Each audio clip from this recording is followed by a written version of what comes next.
મિત્રો, થોડી વાર પહેલા જ એક સમાચાર સામે આવી રહ્યા છે કે કચ્છ જિલ્લાના ભચાઉ તાલુકામાં આવેલા કબરાવમાં લાખો શ્રદ્ધાળુઓનું આસ્થા સમાન કબરાવ મોગલધામના મણિધર બાપુની દીકરીનું અપહરણ થયાના સમાચાર સામે આવ્યા હતા।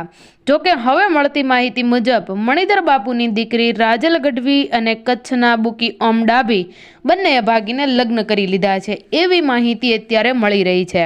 તો મિત્રો, કબરાવ મોગલધામના મણિધર બાપુની દીકરી રાજલ ગઢવી અને કચ્છના બુકી ઓમ ધર્મેન્દ્રભાઈ ડાભીએ અમદાવાદમાં કોર્ટ મેરેજ કરી લીધા છે।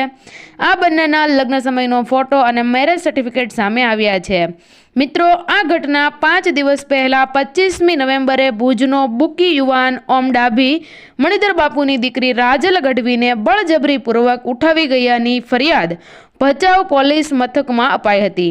પણ હવે રાજલ ગઢવી અને બુકી ધર્મેન્દ્ર ડાભીના લગ્નના ફોટો અને મેરેજ સર્ટિફિકેટ સામે આવતા એવું લાગી રહ્યું છે કે મણિધર બાપુની દીકરી તેની મરજીથી ઘર છોડીને બુકી સાથે જતી રહી હતી।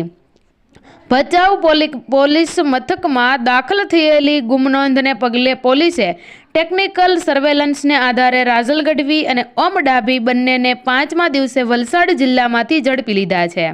મિત્રો, ભચાઉ પોલીસની એક ટીમ બંનેને લેવા માટે શુક્રવારે વલસાડ જવા માટે નીકળી ગઈ હતી। જોકે લાખો લોકોના આસ્થા સમા પવિત્ર ધામમાં દર્શનના નામે 3 વર્ષથી કબરાવ આવતા બદમાશ બુકીના આ નિંદનીય કૃત્યથી શ્રદ્ધાળુઓમાં ભારે આક્રોશ જોવા મળી રહ્યો છે। રાજલ ગઢવી સાથે લગ્ન કરનાર ઓમ ડાભી નામનો યુવાન 3 વર્ષથી કબરાવ દર્શન કરવા આવતો હોવાની માહિતી મળી છે। મિત્રો, આ મુજબની માહિતી હાલ મળી રહી છે। તો મિત્રો, કોઈ પણ વ્યક્તિએ ક્યારેય ખોટા સમાચાર ક્યાંય પણ ન આપવા જોઈએ। ઘણા મિત્રો યુટ્યુબમાં વ્યૂ લેવા માટે સાચા અને ખોટા સમાચાર આપી રહ્યા છે। તો મિત્રો, એક વિનંતી કરીશ કે ક્યારેય પણ કોઈ વ્યક્તિના ખોટા સમાચાર આપણે ન બહાર પાડવા જોઈએ। તો જે હકીકત છે તે તમે જણાવો, તેમાં કોઈને કોઈ વાંધો નથી।